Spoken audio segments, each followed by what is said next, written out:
I'm Sarah Starr, and this is your space weather forecast for the day. So, we almost had an X-class flare from our sun today. It also produced a coronal mass ejection. We have no idea if that's headed towards Earth or not right now. We also have some very potent energy that is coming into the planet. And of course, this may be affecting you.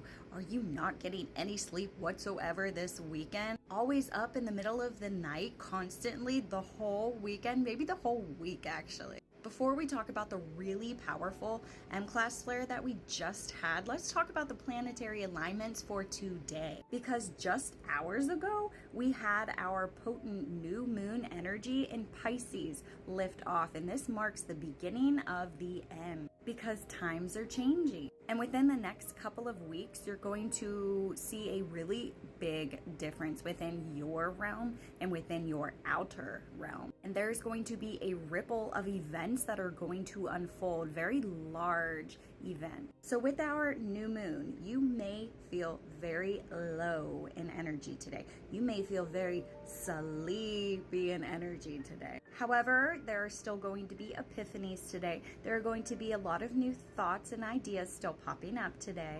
But we have Mercury and Pluto in there working together, and that's going to help clear up a lot of that mental fog, a lot of that mental frustration. It's going to enhance your ability to see finer details, especially because we have a new, higher, heightened awareness. Let me know in the comments if that's how you're feeling today. Did you sleep through the night? Did you not sleep through the night? And are you having epiphanies? Those are always really cool moments. All right, now let's look at the sun. This is what we were presented with this morning. Do you see the fine line between M-class flare and the markup between our X-class flare? Literally, barely missed that mark. Out of nowhere, we've pretty much stayed stagnant between the B range, actually going into A range, which is very low, and mainly staying with our C range, a couple of very small M-class flares, but just reaching that X-class flare. Let's look at the region. So we have 6 sunspots here on our sun. The one that erupted and gave us that almost X-class flare is this region right here, 3599. It is in beta, delta, and gamma range, the most complex sunspot region that we have on the sun. It is Earth facing. It did produce a coronal mass ejection, which means that when this erupts, it erupts plasma and is hurled at you, literally at all of us. But all of these sunspot regions are very stable. 1% chances for basically everything. We have a new sunspot region that is coming on, has not been numbered yet, but this one is definitely not this one. This one is our most active sunspot region. Let's take a look. So this is region 3599. Like I said, delta, beta, gamma range went down in size. Leader spots didn't really decay too much. Trailing spots did decay, but notice that our M-class flare percentage is at a 15%. So we almost reached that X-class percentage, which is extremely low. We had a lot of these regions, especially right in this area, and you can see there are buffers surrounding these, but we do have potential of having more M-class flares from here. We weren't expected to see an X-class flare, literally almost. But we are going to keep a lookout on this sunspot region to see exactly what else it's going to produce. We're also going to take a look at that coronal mass ejection that happened from this specific M-class flare. And like I said, it did produce a coronal mass ejection.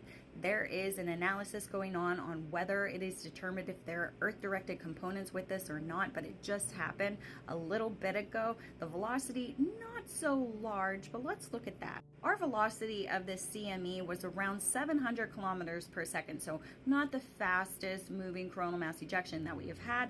We do have a coronal hole that is Earth facing, and it is close to this region, so we will see yet again if the majority of this plasma is going to have any Earth-directed components, which will affect us in the next coming of days. And just another SDO imagery, this is 3599, obviously giving us that Very beautiful, large M-class flare from that region. Also note this dark area right here.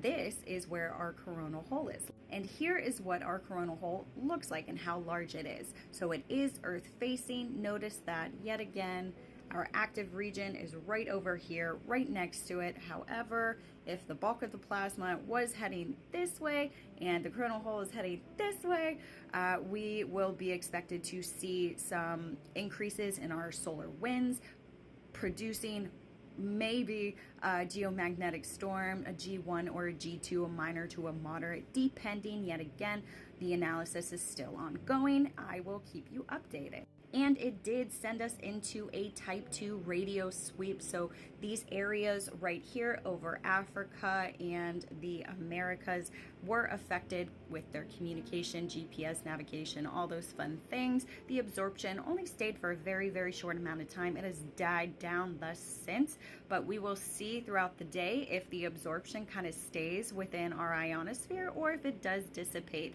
But this was a very large solar flare that we did have, so we are going to monitor this closely. But we are not expected to see any geomagnetic storms in the next 3 days. So here we are expected to reach these KP3 levels, no geomagnetic storms. Same with March 11th, although we may see a very weak enhancement from a negative polarity from the 11th to the 12th, and then it's going to die down, depending, yet again, if this coronal mass ejection is going to have any Earth-directed components, because this can definitely change. Solar wind speeds currently are around 400 kilometers per second, so very, very low.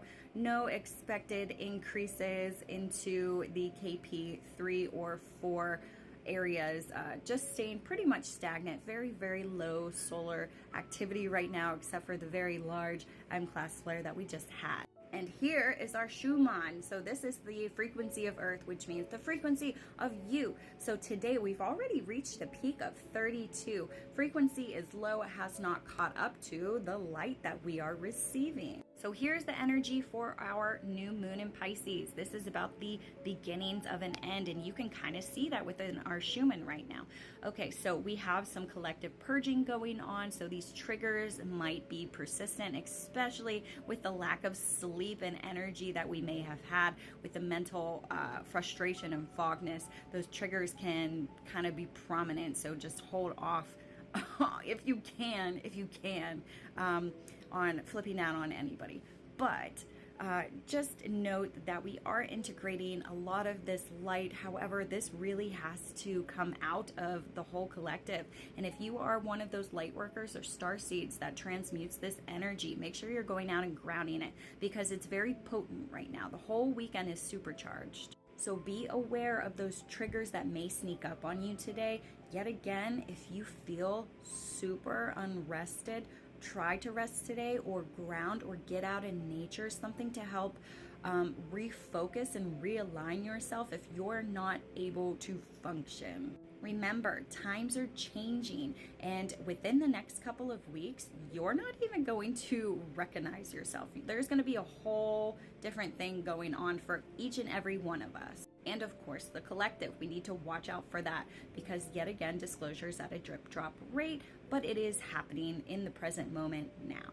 So what are you feeling for the whole weekend? Yet again, this is a supercharged energy weekend, new moon. We're crossing over. Everything's going to be different, and we welcome it. Do you welcome it? Because these energies are all for you, all at this specific time, all for you to wake up, to raise your awareness, and to help anchor and integrate this new light frequency for the new Earth. There's going to be a lot of things that are going to be happening within this year, and they may be freaking everybody out, but that's okay as long as you are grounded and you are accepting and you are compassionate and you are grateful, and you can help these people understand a little bit more when they're ready. They might not be ready, and that's okay. That's okay. Just focus on yourself right now, okay? Love ya.